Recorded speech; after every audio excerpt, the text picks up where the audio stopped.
আবৃত্তি করছি concentration camp. লিখেছে কবি রুদ্র মোহাম্মদ শহীদুল্লাহ। তার চোখ বাঁধা হলো, বুটের প্রথম লাথি রক্তাক্ত করল তার মুখ। থ্যাতলানো ঠোঁট জোড়া লালা রক্তে একাকার হলো। জিভ নড়তি, দুটো ভাঙা দাঁত ঝরে পড়ল কংক্রিটে। মা, মাগো! চেঁচিয়ে উঠল সে। 555 মার্কা আখা একটা সিগারেট প্রথমে স্পর্শ করল তার বুক। পোড়া মাংসের উৎকট গন্ধ ছড়িয়ে পড়ল ঘরের বাতাসে। চলন্ত সিগারেটের স্পর্শ তার দেহে টসটসে আগুনের মতো ফসকা তুলতে লাগলো। দ্বিতীয় লাথিতে ধনুকের মতো বাঁকা হয়ে গেল দেহ। এবার সে চিৎকার করতে পারল না। তাকে চিৎ করা হলো।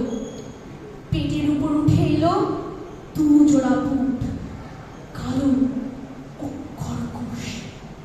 কারণ সে তার পাকস্থলীর কষ্টের কথা বলেছিল, অনাহার ও ক্ষুধার কথা। সে তার দেহের বস্ত্রহীনতার কথা বলেছিল।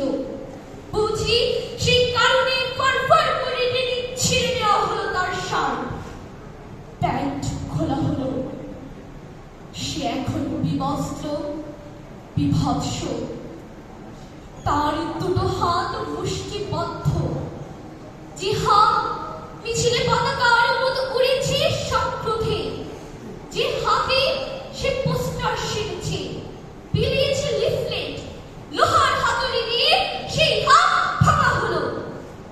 সেই জীবন্ত হাত, জীবন্ত মানুষের হাত। তার 10টি আঙুল, যে আঙুলে ছুঁয়েছে সে মার মুখ, ভাইয়ের শরীর, প্রেয়সীর চিবুকের তীর। যে আঙুলে ছুঁয়েছে সে সাম্য মন্ত্রে দীক্ষিত সাথীর হাত, স্বপ্নবান হাতিয়ার। পাখা লাগিয়ে সে আঙুল পেশা হলো। সেই জীবন্ত আঙুল মানুষের জীবন্ত উপমা।